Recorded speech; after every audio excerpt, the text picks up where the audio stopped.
Gujarat's #1 engineering university, Sankalchand Patel University, 9642706257.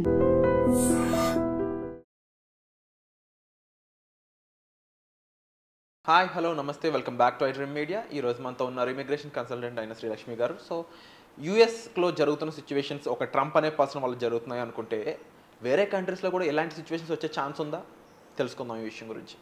Hi ma'am. Hello అండి.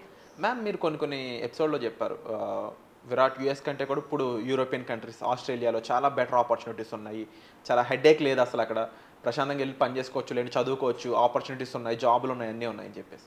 నా doubt ఏంటి అంటే యూఎస్లో కూడా ఒకంతకాలం అంటే ఒకప్పుడు అలాగే ఉంది కదా, మంచి ఆపర్చునిటీస్ ఉన్నాయి, చాలా హై పేయింగ్ ఉంది, చదువుకోవడానికి మంచి యూనివర్సిటీస్ ఉన్నాయి, బట్ ఇప్పుడు ఇలా అయిపోయింది.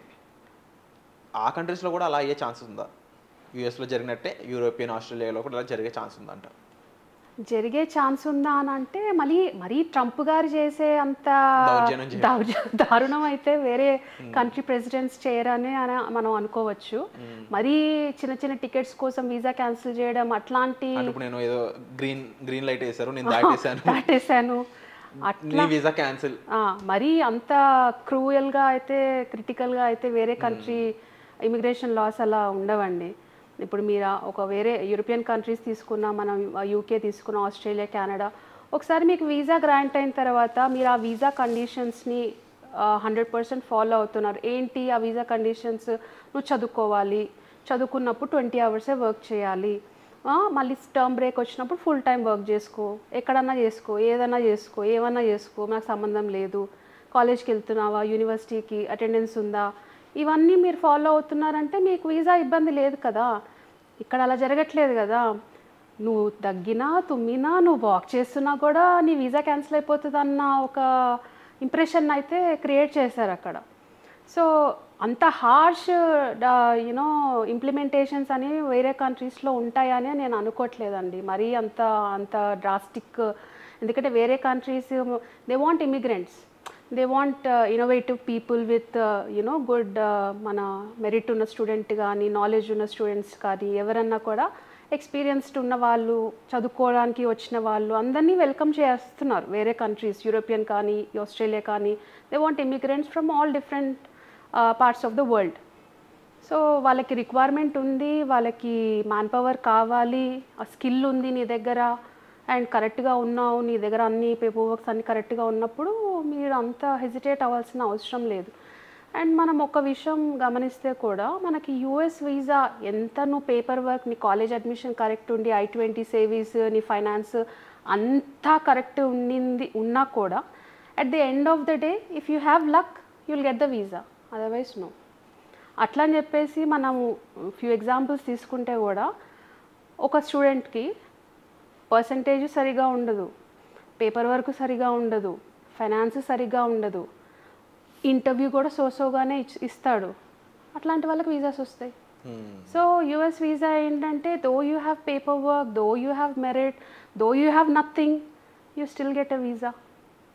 కానీ వేరే కంట్రీస్ అట్లా కాదు. ఎగ్జాంపుల్ చెప్తున్నాను మీకు. యూరోపియన్ కంట్రీస్ కానీ, కెనడా కానీ, ఆస్ట్రేలియా కానీ, మీరు study visa or any other type of visa, visit visa వెళ్తున్నా, స్టడీ మీద వెళ్తున్నా, పర్మనెంట్ రెసిడెన్సీ మీద వెళ్తున్నా, వర్క్ వీసా మీద వెళ్తున్నా, మీ పేపర్ వర్క్ అంతా కరెక్ట్గా ఉంది అని ఫస్ట్ నుంచి చెక్ చేసేస్తారు వాళ్ళు. ఎప్పుడు మీరు కాలేజ్లో అడ్మిషన్ తీసుకుంటున్నప్పుడే ఒక 100 points పెడతాడు. ఆ 100 points నువ్వు మీట్ అవుతున్నావు, నీ దగ్గర అన్నీ ఉన్నాయి. ఏంటి ఇంటర్వ్యూ కాల్స్ మీకు లాస్ట్లో చేసేది ఆస్ట్రేలియాకి మీ కాలేజీ వాళ్ళు ఫస్ట్లోనే చేసేస్తారు. మీరు అప్లికేషన్ వేసిన వెంటనే మీకు ఇంటర్వ్యూ కాల్ వస్తుంది యూనివర్సిటీ నుంచి. అసలు ఎందుకు రావాలనుకుంటున్నావు యూనివర్సిటీలో, ఈ యూనివర్సిటీ ఎందుకు, ఈ కంట్రీ ఎందుకు చూస్ చేసుకున్నావు, మీ కంట్రీలో ఈ కోర్స్ లేదా, ఈ ఎలిమినేషన్స్ ఇవన్నీ. అంటే student pulse, what is your intention, you want to come here, study, complete your studies, go back, or you want to explore options, do something else, be helpful for this country అన్నది. ఆ eliminations అని, screenings అన్నీ మనకి ఫస్ట్లోనే బిగినింగ్లోనే జరిగిపోతాయి. కానీ US visa process మనకు అలా ఉండదు కదా. నువ్వు ఓకే ఈ కోర్స్ తీసుకోవాలనుకుంటున్నావు, ఒక కాలేజ్కి టోఫీలో జిఆర్ఓ క్రైటీరియా ఉంటుంది, బ్యాక్లాగ్స్ యాక్సెప్టెన్సీ ఉండదు, పర్సంటేజ్ ఇంత ఉండాలి, ఓకే ఇవన్నీ ఫుల్ఫిల్ అయ్యావా, ఓకే బాబు ఇది నీ I-20 తీసుకో అని ఇచ్చేస్తారు.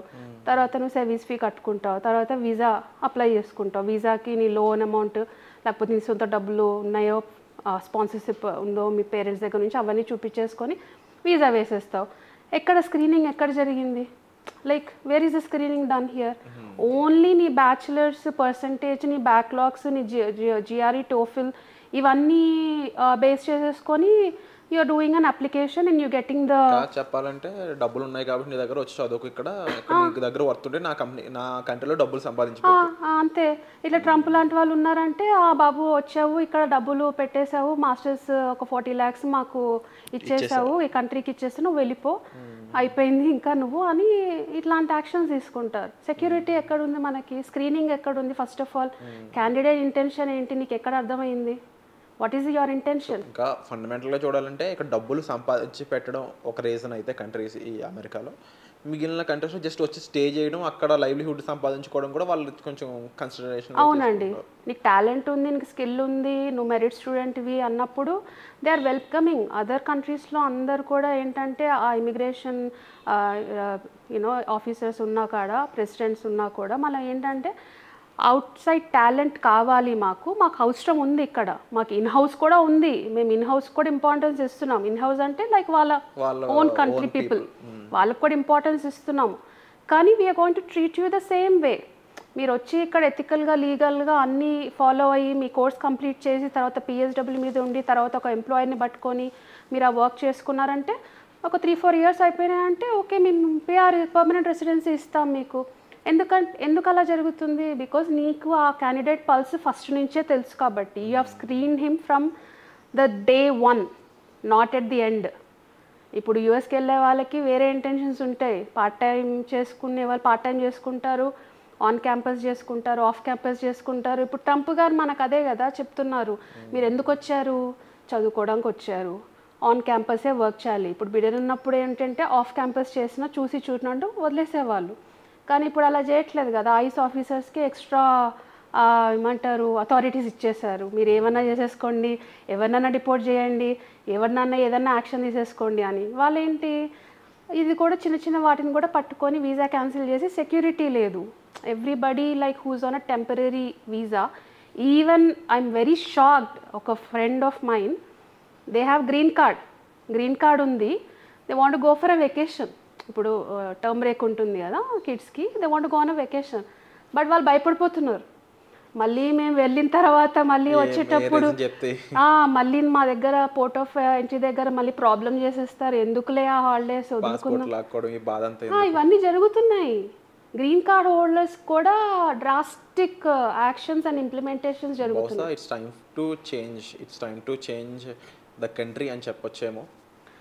అంత ఈజీ కాదు, బట్ స్టిల్ పీకల దాకా వచ్చినప్పుడు మనం ఏం చేయలేము. బికాస్ H1Bలో ఒక ప్రాపర్ డాక్యుమెంటేషన్, ప్రాపర్ వ్యాలిడిటేషన్తో ఉన్న పర్సన్స్ని కూడా బయటికి పంపించేస్తున్నారంటే సిచ్యువేషన్ ఎంత సీరియస్గా ఉందనేది మీరు అర్థం చేసుకోవచ్చు. సో తగిన చర్యలు మీరైతే తీసుకోవాల్సి ఉంటుంది, తగిన జాగ్రత్తలు తీసుకోవాల్సి ఉంటుంది. ఎందుకంటే it's about career and complete లైఫ్కి సంబంధించిన విషయం కాబట్టి. Career and money investment definitely ma'am. And hopefully మీరు చాలా మంచి ఇన్ఫర్మేషన్ అనేది మీరు ప్రొవైడ్ చేస్తున్నారు మన I-10 ద్వారా. అండ్ తప్పకుండా మీకు ఏ డౌట్స్ ఉన్నా సరే మీరు మ్యామ్ని సంప్రదించవచ్చు. మీకు ఏమేమి క్వశ్చన్స్ ఉన్నాయి అనేది కూడా కామెంట్ సెక్షన్లో క్లియర్గా మెన్షన్ చేయండి. దానిపై వచ్చే ఎపిసోడ్స్ మీ ముందుకు తీసుకురావడానికి మేము ప్రయత్నం చేస్తాం. థ్యాంక్ యూ సో మచ్ అండి. ఈ వీడియో నచ్చినట్లయితే ఈ ఛానల్ మీరు సబ్స్క్రైబ్ చేసుకోండి. Thank you so much.